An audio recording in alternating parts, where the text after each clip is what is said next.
एक मिनिट हा.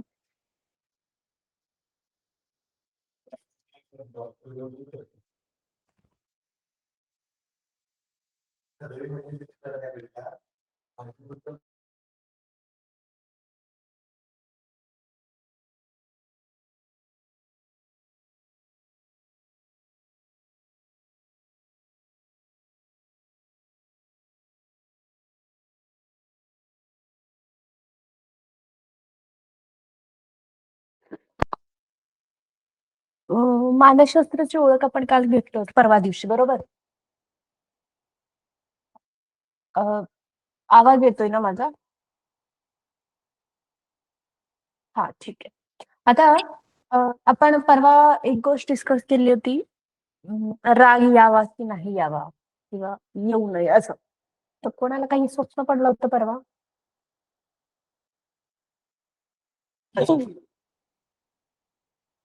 नाही मॅम. बिलकुल. नाही पडल्या. ओके, ठीक आहे. कुणी असं आहे का की मला काही असं स्वप्न पडलं होतं असं सांगावं असं वाटतंय, असं कोणी आहे?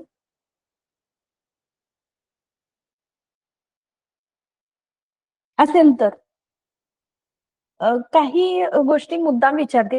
लाजायची गरज नाहीये किंवा कुठलं हेजिटेशन बाळगू नका. मुद्दाम विचारतेय.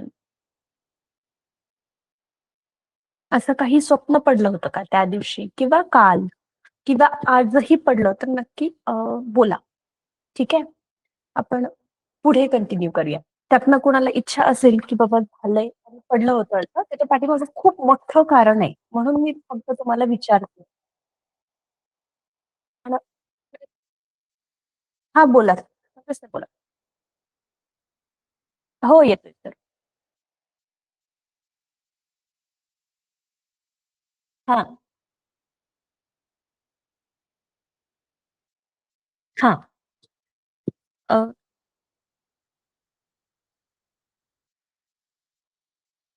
हा, सांगतो. अ, तर मधला आवाज ब्रेक झाला. काय म्हटला? हा. हा. आठवतंय. हा.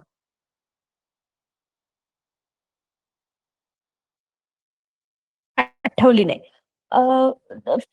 फिअर, काही भीती आहे, सापाबद्दलची भीती किंवा असं काही आहे का? अ, बघितल्यानंतर घाबरायला होतं.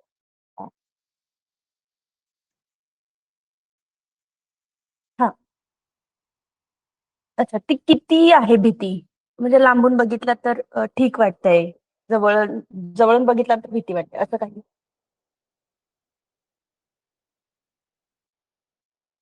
खूप जास्त भीती वाटते. ठीक आहे.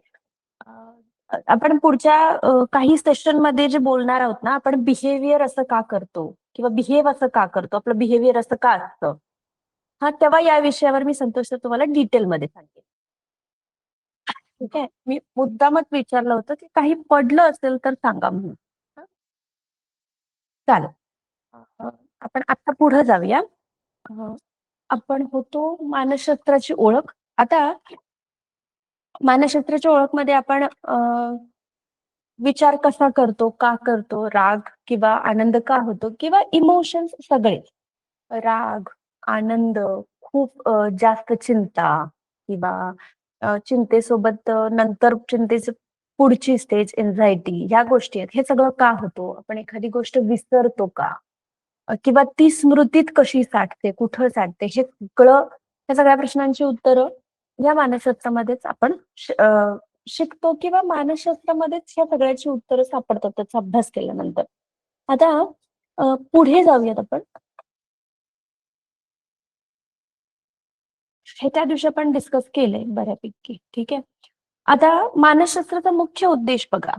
हा, मानसशास्त्राचा मुख्य उद्देश बऱ्यापैकी समोरच्याचं वर्तन फक्त समजून घेण्यापेक्षा आपला आपला स्वभाव ओळखून किंवा अ, आपल्या वर्तनावरून, हा, आपण कसे आहोत किंवा आपल्याला कुठं दुरुस्त केलं पाहिजे आणि मग आपलं बिहेवियर बदललं पाहिजे.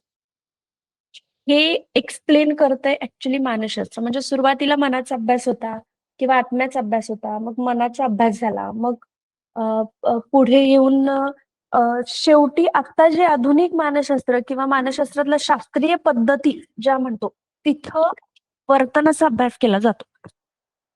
मेंदू काम कसं करतो, स्टोरेज कुठं असतं आणि मग स्टोरेज बाहेर कसं येतं आणि त्याच्यावरून मग वर्तन माणसाचं कसं बाहेर येतं किंवा माणूस बिहेवियर कसा करतो. ठीक आहे. आता त्याच्यामुळे मध्येच मी तुम्हाला मला वाटतं हे त्या दिवशी आपण थोडंसं डिस्कस केलं होतं. मूलभूत प्रश्न आणि जिज्ञासामध्ये की मानसशास्त्र मानवी मेंदू आणि मन यांच्यामधला संबंध आहे. अ, हे हे मी त्या दिवशी सांगितलं होतं तुम्हाला. Madhuri madam, Anjali madam. हो, सांगितलेलं मॅडम. हा, ह्याच्यावर आपण डिस्कशन केलं होतं, बरोबर आहे. हो. आता होय होय. त्याच्यामध्ये बऱ्यापैकी लोकांनी एक्सप्लेन केलं होतं की वर्तन हा मानसशास्त्र का महत्वाचं आहे, तुम्ही बघायचा दृष्टिकोन काय आहे. तर प्रत्येक जण आला होता शेवटी शेवटी शेवटी फिरून फिरून फिरून शेवटी एकाच गोष्टीवर आला की वर्तन. हा, माणसाचं वर्तन सुधारायलासाठी किंवा वर्तन बदलासाठी मानसशास्त्र शिकणं गरजेचं आहे. आणि ह्याच्या बॅकग्राऊंडला मग वर्तन सुधारायचं कसं, तर मग त्याचं कंडिशनिंग काय झालंय, त्याचा दृष्टिकोन कसा आहे, मग तो विचार कुठल्या पद्धतीनं करतो, म्हणजेच दृष्टिकोन त्याचा बघितला की मग तो कुठल्या दृष्टिकोनातून बघतो याचाच अर्थ कंडिशनिंग झालेलं आहे त्याचं. म्हणूनच तो दृष्टिकोन त्यांना एखाद्या गोष्टीकडे बघायचा ठेवलाय अशा पद्धतीनं.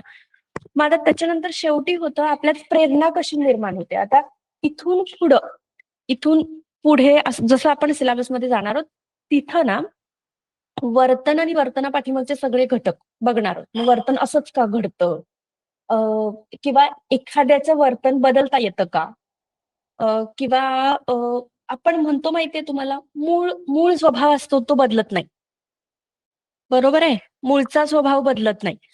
अ, तर तोच आपल्याला बघायचा की मूळचा स्वभाव बदलतो का, तो बदलू शकतो का आपण. त्याच्यावरती खरंच असं म्हटलं जातं की एखादा माणूस खूप हट्टी आहे, तर तो मूळचा स्वभाव त्याचा आहे का, की अशा काही गोष्टी आहेत की ज्याच्यामुळं त्याचा स्वभाव तसा होत चाललाय किंवा झालाय, अशा पद्धतीने. ठीक आहे. मग इथून पुढं आता हे झालं तुमचं मानसशास्त्राचा मुख्य उद्देश आणि काही प्रश्न होते. मी हे मुद्दाम टाकलेले जेणेकरून मेंदूला थोडीशी चालना मिळाली की मग अ, पुढे जेव्हा आपण जातो एका फ्लो मध्ये, तो फ्लो लक्षात येतो आणि तो तुमचा तुम्ही पकडता येतो ऍक्च्युली. कारण काय होतं माहितीये का, सिलेबस घेताना फक्त मी बोलून चालत नाही. तुमच्या मेंदूला जोपर्यंत मानसशास्त्रात चालना मिळत नाही किंवा बऱ्याच वेळेला जेव्हा सायकोलॉजी विषयी आपण बोलतो त्यावेळेला मी जसं जसं बोलते किंवा आपण एखादी गोष्ट सायकोलॉजी बद्दल ऐकत असतो ना, त्यावेळेस प्रत्येकाचा ब्रेन हा आपल्या सवयी काय आहेत, आपल्या बाबतीत असंच होतं का, हे सगळं शोधत असतो. फॉर एक्झाम्पल मला सांगा, अ, तुमच्या मध्ये अ, डोकं डोकं दुखतंय किंवा सतत डोकं दुखतंय असं असे किती जण आहेत. माझं सतत डोकं दुखतो किंवा मायग्रेन आहे, असं असं कुणी आहे.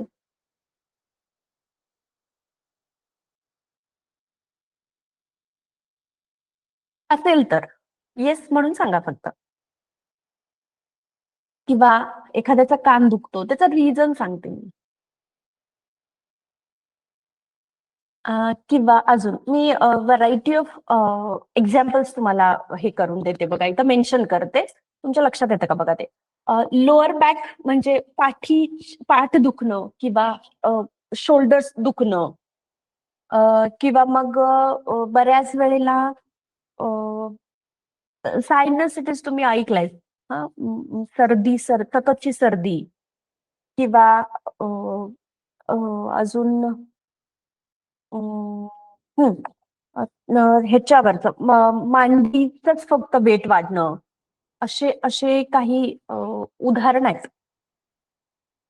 किंवा घोटा दुखणं किंवा टाचा दुखणं, दातांच्या तक्रारी,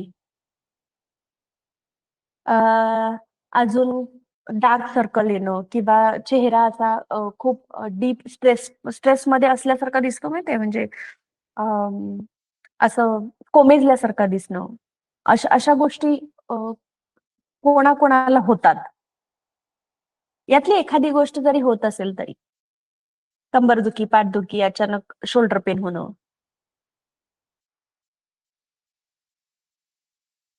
कारण सांगते त्याचं. किंवा थायरॉइडची समस्या कोणाला असेल तर. डार्क सर्कल्स आहेत मला. Hormonal okay. इम्बॅलन्स आहे मॅडम मला. हार्मोनल इम्बॅलन्स कोण म्हटलं? दीपा मॅडम? साधना. साधना मॅडम. हा, ठीक आहे. अजून कोणी? हा मॅडम, बॅक पेन होतात कधी कधी. बॅक पेन होतं. ओके. हा. जास्त स्टँडिंग वगैरे राहिलं तर, किंवा काहीतरी असं वाकून वगैरे हा. काम केलं तर असं. मॅडम, हा, टेन्शन बोला. जास्त आलं की जरा चेहरा असं हे होतोय, म्हणजे हे थोडस ओके. नर्वसनेस दिसून येतो चेहऱ्यावरचा, म्हणजे ते कितीही दाखवू नाही म्हटलं तरी तो दिसतो. दिसतो समोरच्याला. हा, तो दिसतो. मी म्हणजे इमोशन्स किती जरी कंट्रोल करायचे म्हटले तरी ते दिसतातच अशा हो. पद्धतीनं. बरोबर? हो. आता बॅक पेन होतं. ओके. आता ह्याची कारणं आपल्या सगळ्या याला ना एका वेगळ्या पद्धतीनं घ्या, ठीक आहे? इथं कोणाच्या भावना दुखावण्याचा प्रश्न नाहीये किंवा अ, त्याचा स्वतःशी म्हणजे काय म्हणतो आपण त्याला, कुणाला मुद्दाम कुणावरती मी बोट ठेवून किंवा पिन पॉइंट असं नाही करत आहे, ठीक आहे? हे फक्त तुम्हाला माहीत असावं आणि त्याच्यावरती लवकरात लवकर तुम्ही काम सुरू करावं, अशा अपेक्षेने मी फक्त एवढं सांगते. हो मॅडम. हां, तर आता मेंटल हेल्थशी याचा काय संबंध आहे? हां, हे सगळं तुम्हाला पहिले प्रश्न बऱ्याच वेळेला मी परवा दिवशी काही प्रश्न पण विचारले होते तुम्हाला. तर ह्याचा डायरेक्ट मेंटल हेल्थशी काय संबंध येतो? तर ज्याला सतत घरी लहान असताना अ, सतत बर्डन दिलेलं असतं किंवा एखाद्याला सतत माहितीये तुला बघ, तू ही वाट दाखवतोयस ना, तर ही नाहीये, दुसरीच बरोबर आहे. हे ज्याला सतत केलेलं असतं ना, त्याला सुरुवातीला हेडॅक सुरू होतो. ठीक आहे. मग सुरुवातीला हेडॅक झाल्यानंतर तो जर कॉन्शियस असेल, तर त्याला समजतं की ठीक आहे, हेडॅक आहे आणि तो कुठल्यातरी एका कारणामुळे होतोय. हां, म्हणजे डोकं दुखतंय तर कुठल्यातरी एका कारणामुळे माझं डोकं दुखतंय हे त्याच्या लक्षात येईल. हां, पण जर ते सततच करत राहिलं त्याच्याबद्दल, बरोबर, तर एका पॉइंटला जाऊन या डोकेदुखीचं रूपांतर मायग्रेनमध्ये होतं. ठीक आहे. स्वतःबद्दलच्या फक्त गोष्टी तपासून घ्या. तुम्ही तुमचे सिम्प्टम्स सांगितलेत सगळे. हे फक्त कारणं बरोबर चेक करा की आपल्यासोबत असं काही होतं का? हां. आता अ, सतत घरात चुकीच्या गोष्टी बघितल्या असतील, नेहमी ज्या तुम्हाला इच्छुक नाहीये, मी बघितल्या असतील म्हणते. त्यांना बऱ्यापैकी डोळ्यांचे विकार होतात. हां, जर स्वतःचा सतत निगेटिव्ह आवाज ऐकत असलो, म्हणजे अफर्मेशन्स म्हणतात बघा. हां, चांगले अफर्मेशन्स द्या स्वतःला असं म्हणतात. बरोबर? अफर्मेशन्स कशाला द्या? तर आपण जर स्वतःशी निगेटिव्ह बोलत असू, निगेटिव्ह म्हणजे काय? तर बऱ्याच वेळेला बॉडी शेमिंग केलं जातं किंवा बॉडी शेमिंग म्हणजे अ, तुझं वजनच जास्त आहे किंवा उलटं माझं वजन खूपच कमी आहे. किंवा माझा चेहरा नेहमीच सुरकुतलेला असतो किंवा पडलेलाच असतो किंवा कधी तुझ्या चेहऱ्यावर हसू नसतंच. हे जे निगेटिव्ह इन्स्ट्रक्शन्स आपण स्वतःला देत असतो ना, त्या पद्धतीने. जेव्हा आपण स्वतःशी निगेटिव्ह बोलत असतो, त्यावेळेला बऱ्यापैकी लोकांना कानाचे विकार होतात. कारण स्वतःचा आतला आवाज स्वतःला निगेटिव्हिटीमध्ये निगेटिव्ह सांगत असतो. त्याच्यामुळे बऱ्यापैकी कानांचे विकार अशा अशा ठिकाणी होऊ शकतात. तर फक्त चेक करा आणि त्याच्यावर लागलीच असं असेल तर चेंज करता येतं. हां, अवेअर व्हा त्याच्यात. मी मुद्दाम अवेअरनेस यायलासाठी हे सांगायला लागले. त्याच्यानंतर बऱ्याच वेळेला अ, खूप लोकांची अशी सवय असते, की अरे प्रॉब्लेम्स बाहेर कशाला शेअर करायचे. तर मग आतल्यात घुटमळणं किंवा आतल्या आतच ते सप्रेस करणं असं जर झालं असेल, तर त्या लोकांसाठी मग ज्याला सप्रेस क्राईम असं म्हणतात. तिथं मग चेहरा कोमेजतो बऱ्याच वेळेला डार्क डार्क सर्कल्स दिसतात. याच्यावरती इलाज आहे हां. याच्यावरती उपाय आहेत. ओके. म्हणून मी हे फर्म किंवा एवढ्या कॉन्फिडेंटली का सांगतेय, कारण जेव्हा आम्ही प्रोसिजर्स करतो ना, त्या प्रोसिजर्स नंतर लोकांचं चेहऱ्यावरचं जे चिकबोन वरती गालाचं जे हाड असतं ना तिथलं, त्याच्यावरती जी सूज येते ना, ती सुद्धा सूज उतरलेली आम्ही बघितली आहे. हा, हे खरं आहे सांगा. तर या प्रोसिजरमुळे हे खूप इफेक्ट म्हणजे खूप परिणाम होतो या सगळ्याचा. म्हणून फक्त चेक करा की असं असेल तर त्याच्यावरती काम करता येईल.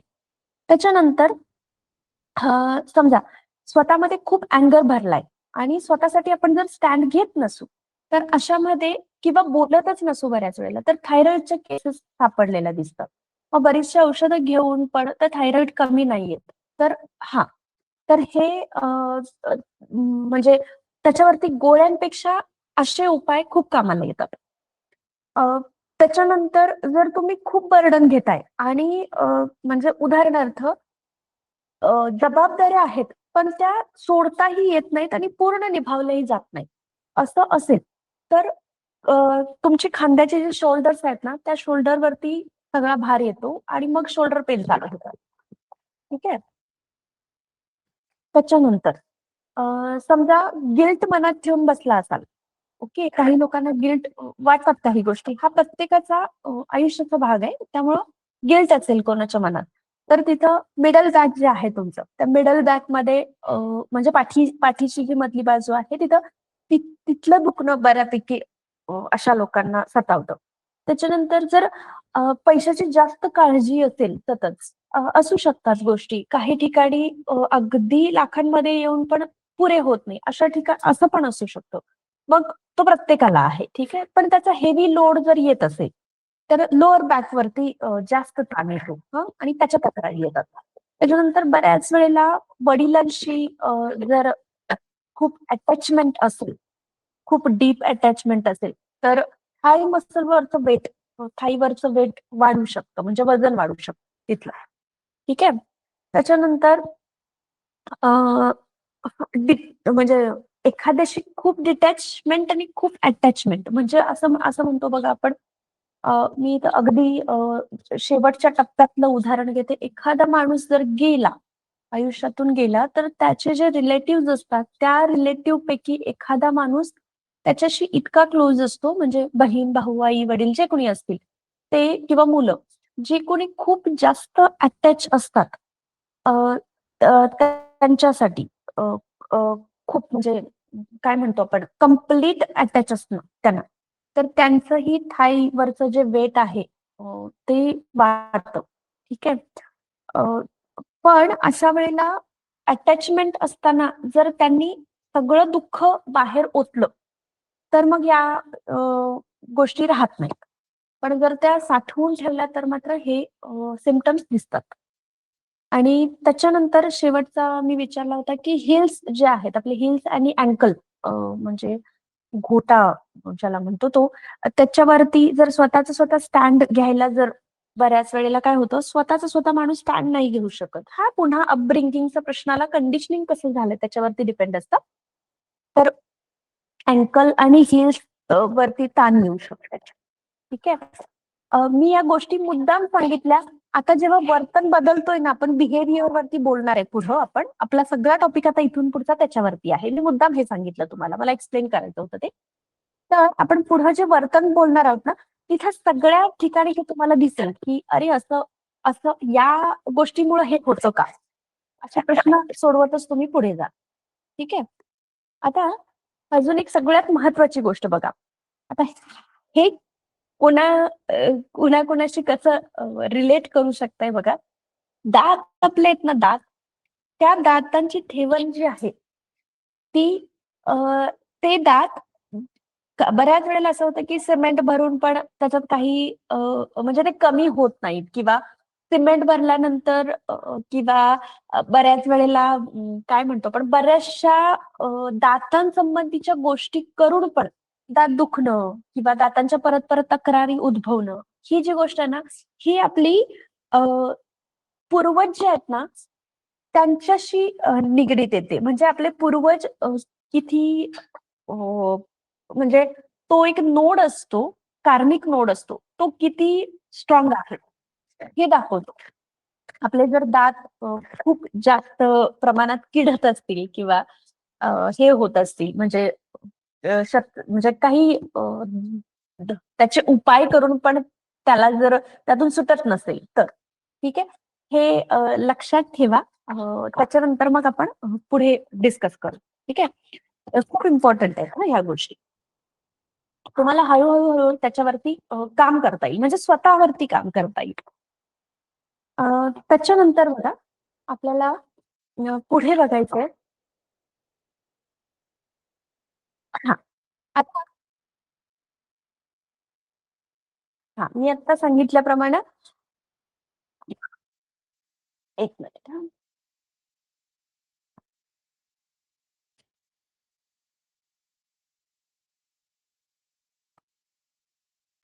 आता वर्तन वर्तन बघायचं. आता वर्तनावरती एक मिनिट स्क्रीन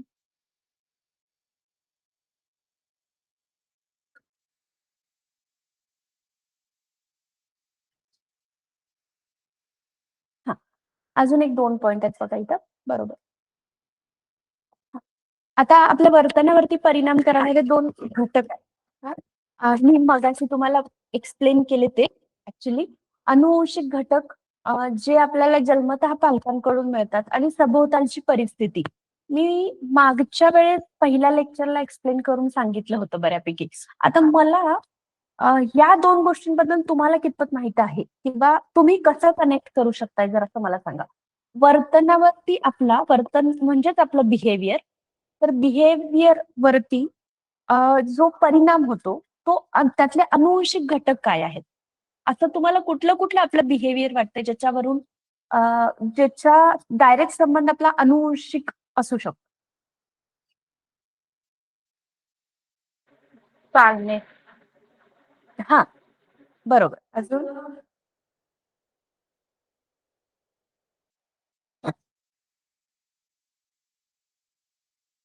कोणी पण सांगा.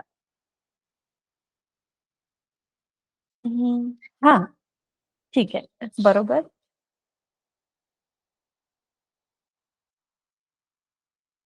बघा थोडासा प्रयत्न करा. ह्याचं कारण सांगेन मी. किमान प्रत्येकाने एक सांगायचा प्रयत्न करा. राग जास्त येणे कोण सांगितलं हे? मला तर स्क्रीनवर दिसत नाही. संतोष. ठीक आहे. पुढं अजून आता मी नाव घेत बसत नाही. Deepa madam, Anjali madam, Madhuri madam बघा, दीपक सर आहेत मला वाटतंय. मोरे सर दोघं आहेत का? दोन्ही मोरे सर? बरं ठीक आहे, असू दे. पटपट बोलत जा की आपल्या बिहेवियरवरती अनुवंशिक घटकांचा जो परिणाम असतो तो कुठला जन्मतः पालकांकडून जो मिळतो असं म्हणतो किंवा अनुवंशिक घटक असे तुम्हाला कुठले पाहिजे? थोडं फक्त बोलायचा प्रयत्न करा. बोलका स्वभाव किंवा शांत बसणे हा सुद्धा पेरेंट्स कडून येतो. Very nice. अजून एकदम बुद्धिमत्ता सुद्धा म्हणजे जर हुशार असतील बुद्धिमत्ता सुद्धा बुद्धिमत्ता सुद्धा आपल्या बऱ्यापैकी आपल्या पिढी जात म्हणायला हरकत नाही. पुढे मॅडम ते असतंय वडिलांचं समजा हुशार असतील तर मुलं पण हुशार होय होतात. म्हणूनच म्हटलं सर ते आपल्या फक्त वडिलांकडून नाही सर. आपले मी म्हणजे एवढं हे ना घ्यायचं संबंध का माहितीये का? आपले 5-6 पिढ्यांपाठीमागं पण जर एखादा खूप हे असेल, बुद्धिमान असेल ना, तर तो पुढच्या पिढीला सहजासहजी सोडत नाही. त्यांचे ते उतरवतातच आपल्यामध्ये. बरोबर. म्हणून मी तुम्हाला विचारलं. अजून कोण आहे बघा? आरोग्यविषयक समस्या म्हणजे मॅडम आजार कोणताही म्हणजे होय डायबिटीज होय, म्हणा. तेही तसे येतात. हो, तेही तसे येतात. हो. अजून आहे कुणी?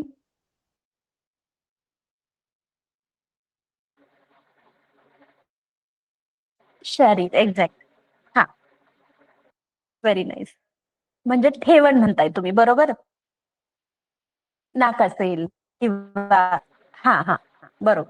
कलर कलर येऊ शकतो. हो, आई किंवा वडिलांचा किंवा आपल्या जीन्स मध्ये जे काही कलर आहेत ते येऊ शकतात. बरोबर. अजून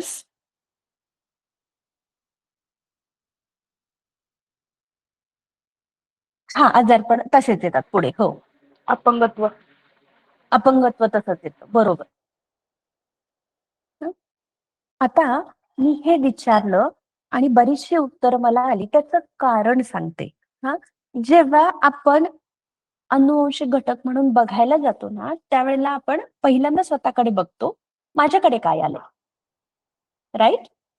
प्रत्येक जण काय करतो माहितीये काय? चौकस बुद्धीनं आपल्याच थॉट्समध्ये किंवा आपल्या विचारांमध्ये जातो आणि मग अँसर करत असतो. म्हणून तुम्हाला म्हटलं थोडंसं ब्रेनला चालना द्या.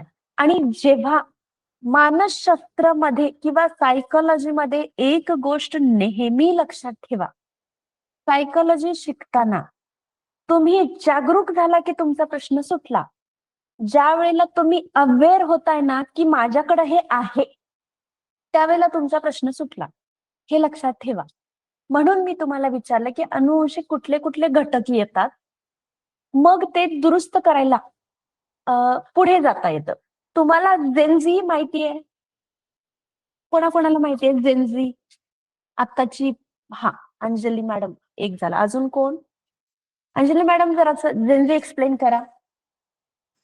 जे म्हणजे 2000च्या पुढचा हां. जन्म झालेले मुलं किंवा मुली आहेत त्यांना जेनजी म्हणतात. जेन-झी म्हणतात. बरं का म्हणतात त्यांना? फक्त त्यांच्या एवढ्या काळाचाच संबंध आहे का अजून काही आहे? नाही ते म्हणजे ते भावनिकरित्या खूप फास्ट ते रिॲक्ट होतात हां, ती लोकं. त्यांच्यासारखी आहेत ते, बरोबर? हं. म्हणून ना या लोकांना असं पण म्हटलं जातं, की अ, या लोकांसाठी म्हणजे शिक्षक पण या लोकांचे शिक्षक किंवा आत्ताचे आपल्याला जे शिक्षक होते आणि ते अजून पण जेन-झी वाल्यांना जर शिकवत असतील, तर त्यांना सहज जाऊन विचारा, की आत्ताचे विद्यार्थी कसे आहेत? तर हे सगळे शिक्षक काय सांगतात माहितीये का? तुम्ही जसे होता तसे नाहीयेत हे. त्यामुळे शिकवूच वाटत नाही म्हणतात. पण खरंय. पण जेन-झी 97 वाल्यांच्या पासून. हां. 97 पासून काहीतरी आहे का? 97 हो, पासून 97 पासून. पुढे. हां. तर हे एवढ्या काळात जेवढे जन्मलेले आहेत ना, त्यांच्यासाठी ते. तर ते जे विद्यार्थी आहेत किंवा ती जी पिढी आहे, त्यांना जेन-झी म्हटलं जातं आणि ते त्यांना जेन-झी म्हटलं तर जातंय. पण ते करतात काय माहितीये का? अ, आपल्या आता ह्यांच्याबद्दल एका दृष्टीने बऱ्याच जणांना राग पण येतो. पण एका दृष्टीने ह्या लोकांसाठीच एक चांगलं पण काय आहे माहितीये का? हे इमोशनली अडकत बसत नाहीत. हे झटकेपट निर्णय घेतात आणि पुढे जातात. शिवाय यांचा जन्म जसं थोडंसं आपण या पद्धतीनं त्याला जर बघितलं, की आता मी तुम्हाला म्हटलं जसं दाताची समस्या असलेल्यांची पिढी घट्ट. ठीक आहे, यांचे पूर्वज खूप स्ट्रॉंग असतात असं दर्शवतात, असं म्हणतो ना आपण. तर त्या पद्धतीनं ना जेन-झी ही जी पिढी आहे, हे सगळे आत्तापर्यंत जे चालत आलंय ना, हे सगळं कट करणारी पिढी आहे. आणि प्रत्येक पिढीमध्ये असा एक ना एक जण येतो, जो हे सगळं कट करत असतो. लक्षात ठेवा. कळालं? त्यामुळे जर कोणी जेन-झी तुमच्या घरी असेल, तर त्याच्या प्रश्नांची उत्तरं देऊन त्याच्याकडनं भावनिक होण्याची अपेक्षा न बाळगता पुढे जा. लक्षात ठेवा हे. मी मुद्दाम सांगितलं. तर अनुवंशिक घटक हां, एखादा असतो जेन वाले असे आहेत, जे म्हणजे ही जेन काळच असा आहे, की ते सगळं ब्रेक करून टाकणार. त्यांना इमोशन्स नाहीयेत. त्याच्यानंतर सभोवतालची परिस्थिती जसं मी कंडिशनिंग म्हणते. हां, त्यांचं पॅरेंटिंग कसं झालंय, त्यांची लहानपणापासूनची अ, वाढ कशी होत गेली आसपासच्या परिस्थितीत. त्याला एन्व्हायरमेंट म्हणायचं. तर सभोवतालच्या परिस्थितीतलं कंडिशनिंग झालेलं असं वाटतंय. तर तुम्हाला काय वाटतंय, की आजूबाजूच्या परिस्थितीतलं कंडिशनिंग कसं होतंय? एखादं उदाहरणही तुमचा अनुभव सांगता येईल?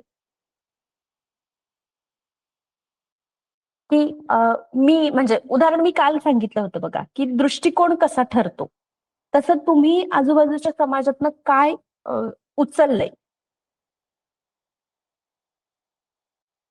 जे तुमच्या आजच्या बिहेवियर वरती चांगला पण परिणाम करतायत आणि वाईट पण परिणाम होतोय.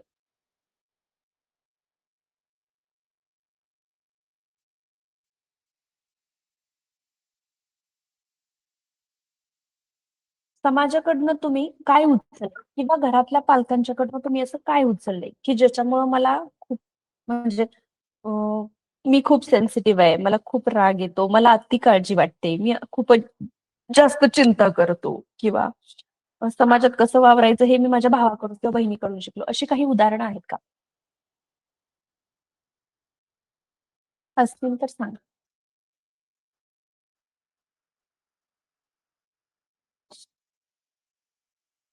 आहेत कुणाकडं? हां. ठीक आहे. तर सभोवतालची परिस्थिती म्हणजेच आपण ज्या वातावरणात राहतो इव्हन याच्या आधीचं जेव्हा अश्मयुग वगैरे म्हटलं जातं ना, आधीचा काळ, तर त्या काळात माणसाची 3च गोष्टी गरजा होत्या. ठीक आहे. कुठल्या? अन्न, वस्त्र, निवारा. बरोबर? हां. तर अ, त्या लोकांसाठी अन्न, वस्त्र, निवाराच होता, गरजेचा होता. कारण त्यांना माहीत होतं राहायला मिळणंच खूप गरजेचं होतं. कारण ऑब्व्हियसली लोकं जंगलात राहायची. ठीक आहे. तिथून सुरक्षेचा हे होता. म्हणजे सुरक्षेची गरज होती असल्यामुळं अ, अन्न, वस्त्र आणि निवारा. सुरक्षेचा एक प्रश्न नेहमी असायचा. त्यामुळं मग 3 मोड मी तुम्हाला सांगितले होते बघा. फ्लाइट मोड, फाईट मोड आणि फ्रीज मोड. हे 3 मोड तेव्हाच जन्माला आलेत. म्हणजे माणूस जन्माला आल्यानंतर तेव्हाच जन्माला आलेत ते, की एखाद्या गोष्टीला एकतर फाईट द्यायची, नाहीतर मग माणूस एकदम घाबरतो आणि तिथंच स्थिरावतो. नाहीतर मग तिथनं पळ काढतो. अशा गोष्टी तेव्हाच जन्माला आल्या. बरोबर? मग त्या काळात अन्न, वस्त्र, निवाऱ्याची गरज असल्यामुळं माणूस फक्त तेवढ्यासाठी झुंजत होता. मग चाकाचा शोध लागला.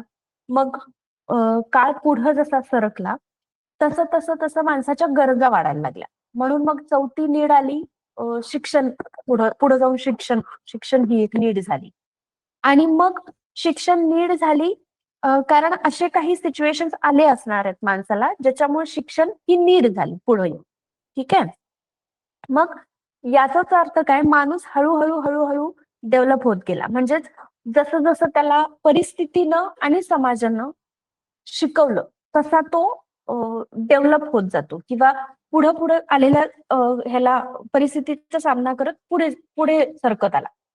तर हे जे आहे ना, त्याच पद्धतीनं आपलं पण कंडिशनिंग झालेलं असतं.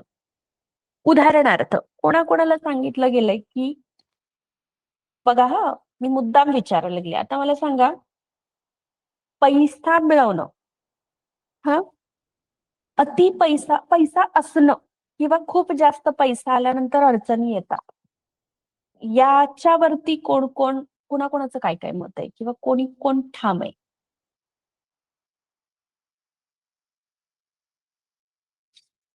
खूप जास्त पैसा झाला, की मग माणसाला अ, काय म्हणतात ते, माणसाला जास्त अक्कल येते. बरंच बरंच काय म्हटलं जातं. मॅडम जास्त पैसा झाला तर माणसाला झोपच लागत नाही. हो मॅडम. आजार होतात, बीपी, शुगर.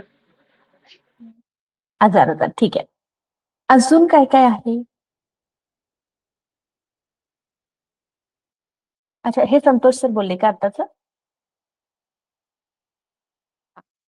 अजून काय? अच्छा. ठीक आहे. मॅडम जास्त पैसा झाला की माणूस शौक बरेचसेच करतो. शौक जे आहेत ना त्याचे. ओके.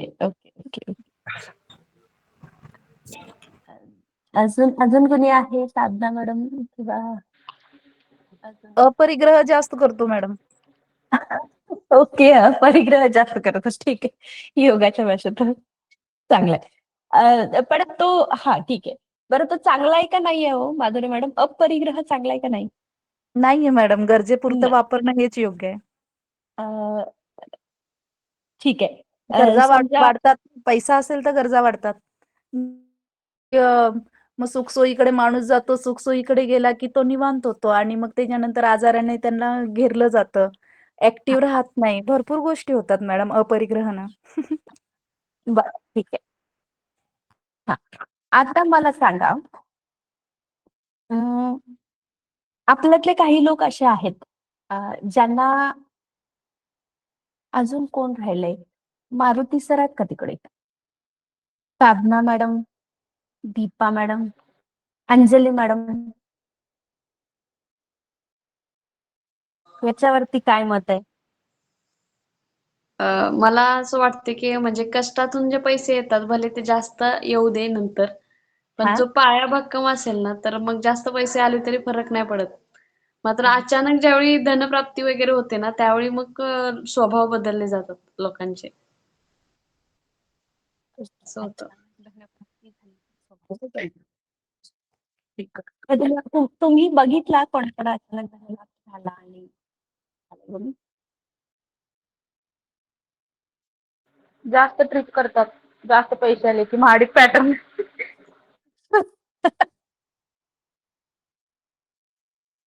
हा हा. अच्छा. ठीक आहे. आता तुम्ही जे आन्सर सांगता त्याच्याबद्दल कुठल्याही प्रकारचं मत नाही माझं. पण हे जे तुमचे बिलीफ्स आहेत ना, म्हणजे आपले काही विश्वास असतात. फॉर एक्झाम्पल मी विचारते तुम्हाला सगळ्यांना, आता तुम्ही जेवढेच आहात तिथे बऱ्यापैकी लोकांचा स्वभाव असा आहे की मला लोकांसाठी काहीतरी करायचंय, बरोबर? किती 10 जण प्रेझेंट आहेत, 12 जण. हो, बरोबर मॅडम, बरोबर. एक्झॅक्ट सांगितलं मी. कारण आतापर्यंत मी तुम्हाला सगळ्यांशी बोलते आतापर्यंत. तर बऱ्यापैकी सगळ्यांचा हे असतं की लोकांसाठी काय करायचं. मग मला सांगा, जर लोकांसाठी काहीतरी करायचंय तर तुमचं घर सांभाळून शिल्लक राहिलेल्या पैशातूनच तुम्ही लोकांसाठी काहीतरी करू शकताय, बरोबर आहे? मग तुमच्यातल्याच जर मी एक 8 जणांना म्हटलं तर लाईक 4 कोटी तुम्हाला मी देते आणि तुम्ही लोकांसाठी काहीतरी करा. ओके? तर मी तुम्हाला कुठल्या तत्वावर आता पैसे देऊ? मी 4 कोटी उचलून बँकेतले लगेच. जर दीपक सरांचं किंवा बाकी किंवा अंजली किंवा अजून संतोष सरांचं नाही मॅडम, जास्त पैसा आला की 1000 करतो. हा, समजा जर माझ्याकडे बँकेत एक 4 कोटी आहेत आणि मला MA ची एक बॅच माझ्याकडे आहे आता आणि त्या सगळ्यांचा मला स्वभाव माहितीये की या लोकांना जर मी माझ्याकडे काही असणारी रक्कम मी जर पटकन उचलून द्यायची आहे मला, ठीक आहे? तर ती रक्कम दिल्यानंतर हा म्हणजे समाजसेवेला, ठीक आहे, मी उचलून रक्कम दिल्यानंतर तुम्हाला सगळ्यांना मी कुठल्या तत्वावर, कुठल्या गोष्टीवर भरोसा ठेवून पैसे तुमच्या हातात देऊ की तुम्ही सोशल करा. कारण आता झोप लागणार नाही, कोणीतरी म्हणते आजारपण येईल, कोणीतरी म्हणते अपरिग्रह करणं चांगला नाही, कोणीतरी म्हणेल की एका लेवल नंतरचा पैसा हा सगळा ऐशोआरामासाठी आपण वापरतो, बरोबर आहे? हे एक ब्रेक करतेय मी फक्त, असं मत आहे.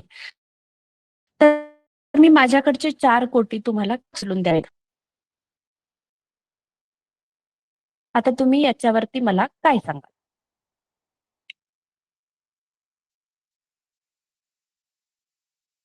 बघा, मी आता एक पुढच्या 5 मिनिटात समजा एक 4 कोटी तुमच्या अकाउंटवरती ट्रान्सफर करणार आहे. तुमचं कंबाईन मध्ये सगळ्यांचं अकाउंट असणार आहे. मी खूप इम्पॉर्टंट प्रश्न विचारला तुम्हाला सगळ्यांना. नाही. मी का द्यायचे? जर तुमचे विश्वासच असे आहेत किंवा माणसाचा विश्वासच असा आहे की, लक्षात आला? हा, माणसाचा जर विश्वासच असा आहे, आता मी जे बोलतेय ते युनिव्हर्स बोलालंय असं कल्पना करा. युनिव्हर्स मध्ये खूप पैसा आहे, ठीक आहे? युनिव्हर्स मध्ये खूप जास्त पैसा आहे, ओके?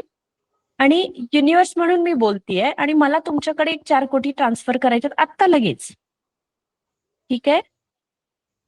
पण जर तुमचे विश्वास असे असतील, मी केलेला, माझ्याकडे आलेला जर आता पैसा माझ्याकडे आला तर तो अपरिग्रह असेल, माझ्याकडे जर आता पैसा आला तर आजारपण येईल. जर आमच्याकडे आता पैसा आला तर मला झोप नाही लागणार. माझ्याकडे जर आता पैसा आला तर मी व्यसनी होईल. मला चुकीच्या सवयी लागतील. या गोष्टी जर आपल्याकडे आहेत तर युनिव्हर्स आपल्याला पैसा देईल का? नाही देणार. नाही देणार. नाही देणार. नक्की नाही. कारण तो पैसा नाही काय होईल मॅडम, तो पैसा जो आहे तो आपण कोणत्या कार्यात वापरणार हे पण त्याला महत्वाचं आहे. म्हणजे रिदमसाठी कशासाठी आपण वापरणार तो पैसा मी तुम्हाला हे पटवून द्यावं लागेल आपल्याला. ते एखादा प्रोजेक्ट बनावं लागेल. हा मी तुम्हाला तेच म्हंटल. 1,00,000, 2,00,000 रुपये, 4,00,000 रुपये, 1 कोटी रुपये तुमच्या अकाउंट मध्ये यायला तुमची तयारी आहे का नाही हे युनिव्हर्स पहिल्यांदा हो, चेक हो, हो. करेल. बरोबर राईट? बरोबर. हो. तुमचं जर हो. इंटेन्शन चुकीचं आहे, जर तुम्हाला वाटते माझ्याकडे आजारपण येईल तर युनिव्हर्स तुम्हाला का पैसा देईल? म्हणजेच नाही तुमच्या देणार. अकाउंटला तुमच्या कुवतीपेक्षा जास्त पैसा झाला तर तुम्ही आजारी पडताय, लक्षात ठेवा. असं बरोबर. कुणाकुणासोबत होतंय बघा. नाही. तुमच्या कुवतीपेक्षा किंवा तुमच्या महिन्याच्या पगारापेक्षा कुणाच्या तरी देणं जरी आलं तुम्हाला द्यायचं तरी तुम्ही लगेच तुमची झोप नाहीशी होते का बघा. आत्ताच्या आत्ता हे आजच्या आज बिलीफ कट करा. ठीक आहे? Okay madam. मेंदूचे हे 2 भाग असतात. पार्ट इंटिग्रेशन प्रोसेस, आम्ही जे प्रोसिजर करतो पार्ट इंटिग्रेशन. मेंदूचे 2 भाग असतात. एक कॉन्शियस ब्रेन म्हणतो मला पैसा पाहिजे कारण माझ्या घराच्या जबाबदाऱ्या आहेत, मला लोन फेडलं पाहिजे किंवा मला चांगली कामं करायची आहेत, पण आता माझ्याकडे पैसा नसल्यामुळे मी नाही करू शकत. ठीक आहे? बरोबर. पण अनकॉन्शियस ब्रेनला काय माहिती आहे, जास्त पैसा अकाउंटला पडला तर मला झोप नाही लागणार, मी आजारी पडेन किंवा तो अपरिग्रह होईल. ठीक आहे? किंवा व्यसनी होईल किंवा मी जास्त टूर करेन, बाहेर जायची सवय लागेल मला. ठीक आहे? हो. त्या 2 गोष्टींमधला अंतर लक्षात घ्या. समजलं? हो मॅडम. बिलीफ कट करायला शिका. अपरिग्रह होईल म्हणजे काय मॅडम? अपरिग्रह. माधुरी मॅडम. हो मॅडम. एक्सप्लेन करा आता अपरिग्रह म्हणजे काय? अपरिग्रह म्हणजे आपल्याला गरजेपेक्षा जास्त वस्तूंचा साठा करणं. म्हणजे जसं घरातली भांडी आहेत, महिलांना सवय असते की भांड्यांच्या दुकानात गेलं की ती घ्यायची, आवड म्हणून घ्यायची, मग ती घेऊन ठेवायची. म्हणजे वापरात न येणाऱ्या वस्तू त्या घेऊन ठेवायच्या. त्याला अपरिग्रह म्हणतात. म्हणजे जास्त वस्तूंची खरेदी करणे. जसं साड्या आहेत, साड्या आपल्याला नको आहेत तरी सुद्धा किंवा ढिगभर आहेत तरी सुद्धा त्या घेऊन त्याचा साठा करणे म्हणजे अपरिग्रह. अपरिग्रह म्हणजे करू नये, घेऊ नये. लक्षात आलं? परिग्रह म्हणजे वस्तूंचा संचय करणं. बरोबर ना? किती जण आजच्या लेक्चरला प्रेझेंट आहेत मला माहित नाही, पण तुमच्या ऑप्शन आहेत का? मला स्क्रीनवरती फक्त एकच, मला आपले लॅपटॉप मी बदलल्यामुळं मला 7 जण दिसतात. तर किती जण आहेत बघा. ठीक आहे?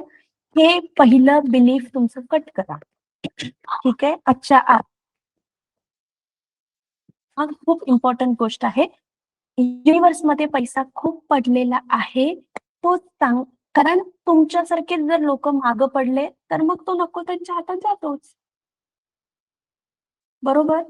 जर आपणच आपले बिलीफ आपणच जर आपले बिलीफ आपले बिलीफ हे करायला पाहिजे मॅडम. तुम्ही जसं म्हणता त्या पद्धतीने कळालं आपण आता? वेगळाच असं विचार का? करतो बऱ्याच गोष्टी. काय पॉझिटिव्ह गोष्टी शिकायला पाहिजे त्यातून. लक्षात ठेवा. निगेटिव्ह गोष्टी न करता पॉझिटिव्ह गोष्टी त्यातून घेतल्या तर खूप चांगलं होऊ शकतं. आपल्याला बऱ्याच वेळेला शिकवलेलं असतं स्वतःबद्दल जास्त बोलणं म्हणजे बढाया मारणं. नव्हे, बढाया ही पद्धत वेगळी आहे आणि स्वतःबद्दलच्या चांगल्या गोष्टी एक्सप्रेस करणं, सांगणं किंवा स्वतःला सांगणं हा वेगळा भाग आहे. असे बिलीफ पेरलेले. म्हणून मी तुम्हाला म्हटलं सभोवतालची परिस्थिती तुम्हाला काय शिकवते. कळालं? हे आजच्या पैशाशी रिलेटेड जे बिलीफ आहे तुमचं, आणि मग तुमचं वर्तन चेक करा की काय होतंय. ठीक आहे? मला एक सांगा, आता प्रेझेंट जेवढे आहेत त्यांचं खरंच ह्या बिलीफशी काही कनेक्शन होतं का, आणि याच्या आधी खरंच असं असतं ते माहित नाही किंवा नव्हतं? मॅडम, नवीन तुम्ही बिलीफ जे आम्हाला सांगितलं ना आता, म्हणजे याच्या आधी आम्ही वेगळाच विचार करत होतो. म्हणजे हे बिलीफ कट करायला शिकायचे आता आपण सांगितलं ना, ह्याच्यामुळे हा आपल्याला काय होईल पुढे भविष्यात आपण एखादी गोष्ट करायची म्हटली, तर हा निगेटिव्हिटी सोडून द्यायला लागेल आपल्याला पहिली गोष्ट. हा पहिली गोष्ट आपल्याला त्याच्या पाठीमागचं जे दुसरं जोडतो ना आपण हो, हो, हो, हो. बऱ्याच वेळेस, हे बघा, जर तुमच्या अकाउंटला तुमच्या स्वेच्छेनं किंवा तुम्ही जर समाजाला चांगलं देऊन तुमच्याकडे पैसा येतो तर ऑटोमॅटिक झोप लागणार ना, कारण तुमचं कष्ट बरं. भले कुणी नेलं तरी तुम्ही पुन्हा कष्टाने उभे राहणारच आहात की, बरोबर, बरोबर. हो, बरोबर ना? हो. हा, म्हणून हे बिलीफ कट करायला शिका पहिले. ठीक आहे. हो. आणि हेच बिलीफ स्वतःला आता इथून पुढं पेरत जा की त्याच्या बाजूची दुसरी गोष्ट चेक करायची की माझा हे असा विश्वास का आहे. आपल्याला असं होतं का बघा की सूर्य सकाळी असं असं कोणाकोणाला वाटतं की सूर्य सकाळी सकाळीच उजाडतो, येतो. सगळ्यांना खात्री आहे की पहाटेच सूर्य उगवतो. बरोबर आहे? हा. तर आता जी तुमची शरीराची, मनाची जी अवस्था आहे ना, आता ज्यावेळेला हं. मी म्हटलं की सूर्य सकाळीच उगवतो, हे हा विश्वास आहे. काही जरी झालं तरी सूर्य सकाळी उगवणारच. हे मी फर्म राहून सांगू शकते.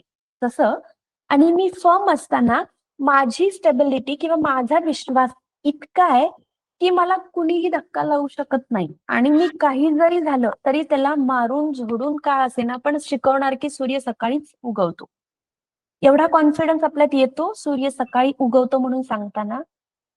ही ही जी मानसिकता आहे ना, ती मानसिकता ठेवायची की जे जे आपले विश्वास चांगले आहेत, जर पैसा आल्यामुळं मी हे माझ्याकडे करू शकतो आणि तो मी चांगल्या मार्गाने मिळवेन किंवा माझ्याकडे येईल, युनिव्हर्स मला देईल. म्हणून म्हटलं मॅनिफेस्टेशन ज्याला म्हणतो ना आपण, ती इतकी सोपी प्रोसेस नाहीये जेवढी सांगितली जाते. पण करायला गेलो विश्वास ठेवून तर ती खूप सोपी आहे. मॅनिफेस्टेशनचे क्लासेस घेतले जातात बघा. हो. हा लॉ ऑफ अट्रॅक्शन. हा लॉ ऑफ अट्रॅक्शन हे सगळं. तर मी हो. हा तर हे हे जे कंडिशनिंग झालेलं आहे ना, नक्कीच. तर आपले असे बिलीफ शोधा. आपण त्याच्या हा बोला सर. हा. तर हे जे आपले बिलीफ्स आहेत ना, हे कट करायला शिका आणि ते बिलीफ म्हणजेच आपलं कंडिशनिंग असतं. हा, आपण बऱ्याचशा गोष्टी अशा जसं उदाहरणार्थ उदाहरण मॅडम अजून एक होतं. आपण काय हा करतो बराचसाच विचार ना पुढचा आपण करत राहतो. म्हणजे काही गोष्टी असतील म्हणा, काही काळजी असेल, फार पुढची करतो आपण. पुढची करतो, प्रेझेंट हो, हो. मध्ये जगत नाही. बरोबर आहे? हो, मलाही हो. ओव्हर सांगा थिंकिंग. दीपिका. आपण बराच हा वेळ जगत नाही पहा. म्हणजे फार पुढची काळजी करतो. कसं होईल आपलं, काय होईल हा किंवा ओव्हर आता मला थिंकिंग. ओव्हर और थिंकिंग होतं. हां, हां, हां. ह्याच्याच अ, हो. हा किंवा आजचा दिवस संपत नाही तोपर्यंत उद्याची काळजी सुरूच असते की हो, काय होईल, हो. कसं होईल. बरोबर. आता मला सांगा, तुम्ही जो आज जगताय तो तुम्ही कधी ना कधीतरी एकदा इच्छिलेला काळ होता की मी असं जगणार आहे. हे बरोबर आहे का बघा? की मला हे व्हायचं होतं, मला अशी नोकरी पाहिजे होती, मला एवढं पेमेंट पाहिजे होतं किंवा मला अशी पत्नी पाहिजे होते, मला असे पती पाहिजे होते, मला अशी मुलं पाहिजे होती, मला मुलांना असं घडवायचं होतं. हे काल तुम्ही विचार केलेला आहे म्हणून आज जगताय. प्रेझेंट मध्ये जे जगताय ते, बरोबर.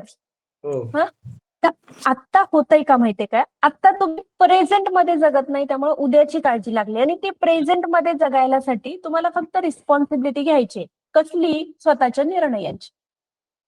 तुम्ही जे तो जो निर्णय आज घेताय ना, त्याची आजची जबाबदारी आज आज जो निर्णय घेताय त्याची जबाबदारी घेतली की तुम्ही प्रेझेंट मध्ये जगताय.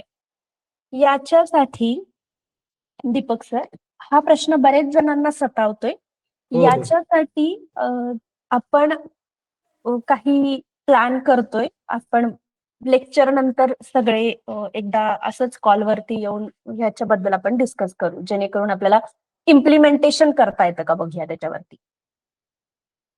पण मी त्याच्या बाबतीत शुअर आहे की तुम्ही जो प्रश्न विचारलाय तो प्रश्न तुमचा त्या दिवशी सुटेल. जी चिंता लागतीये ती. हो, ठीक आहे? हो. हो. चालेल. आपण अजून फार पुढे गेलेलो नाहीये. 2 लेक्चरमध्येच आपण अजून टॉपिक कंप्लीट सुरुवात झाली नाहीये. पण पुढच्या काही गोष्टी आहेत ज्या सगळ्या रिलेटेड टू बिहेवियर आहेत. म्हणून मी एवढं बिहेवियरवरती फोकस ठेवलाय आणि तुम्हाला काही प्रश्न विचारलेत किंवा तुम्हाला ओपन अप करायचा मी प्रयत्न केलाय माझ्या परीने जितका होतोय तेवढा. आपण उद्याच्या लेक्चरमध्ये आपण पुढे बघणार आहोत आता डिटेलमध्ये की बिहेवियर कसं असतं किंवा बिहेवियर बदलता येतं का, म्हणजे वर्तन बदलता येतं का, हे सगळं. ठीक आहे. तर मला वाटतं 10 झालेत. उद्यापासून आपण लिंक लवकर टाकत जा जेणेकरून आपण बरोबर 9 वाजता कनेक्ट करू. ठीक आहे. किंवा त्याच्या अलीकडचं टायमिंग आपल्याला जमेल का, घेऊ शकतो का आपण? अलीकडचं म्हणजे एकदम 7 वाजता पण नको आणि एकदम 9 वाजता पण नको. आधीमध्ये 7:30, 8 ते 9. 8 ते 9 बघा आणि मॅडम, म्हणजे कसं काय किंवा 8 मग ते 9 हा 8 ते 9 चालते मॅडम. चालेल. अजून हो चालतंय. चालेल ना? ठीक आहे. मग उद्यापासून आपण तेव्हा कनेक्ट करू. मी पण दिवसभर माझं ऑफिसचं काम करूनच तुमच्यासाठी थांबतीये. त्याच्यामुळे आपण मग थोडंसं लवकर करू. 8 ते 9 कनेक्ट करू. ठीक आहे. चालेल. आपण आता इथंच थांबतोय. पण आजचे जे 2 पॉइंट डिस्कस झाले ते खूप इम्पॉर्टंट पॉइंट होते. असे स्वतःचे बिलीफ शोधा आणि ते कट करायचा प्रयत्न करा. त्याला फक्त अवेअर झालात ना की बऱ्याचशा गोष्टींपासून सुटका होते. ठीक आहे. अशा कुठल्या कुठल्या गोष्टी आहेत बघा. सतत एखादा जर आजारी पडत असेल ना, दीपक सर किंवा संतोष सर, जर सतत एखादा आजारी पण पडत असेल तर त्याच्या पाठीमागे हे कारण असतं. 100% मॅडम. आपला हो, हो, हो. हा आपला जर एक ब्रेन हे सांगतोय, कॉन्शियस ब्रेन सांगतोय की आपल्याला आजारी नाही पडायचं, पण अनकॉन्शियस ब्रेन अशा काही सिच्युएशन क्रिएट करतोय की तुम्ही आजारी पडलंच पाहिजे. ठीक आहे. असे बरं. खूप पॅटर्न्स असतात आपले, ते चेक करा. ओके. चालेल. ओके. उद्या आपण भेटू मग 8 ते 9 या टायमिंगला. लिंक कोण शेअर करते बघ.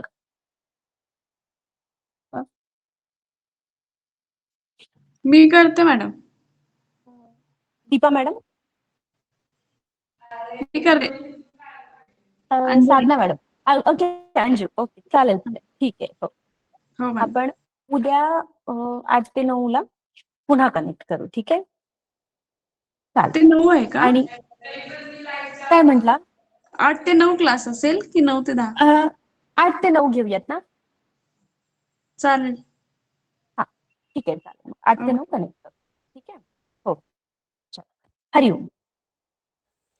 हरिओम मॅडम. हरिओम मॅडम.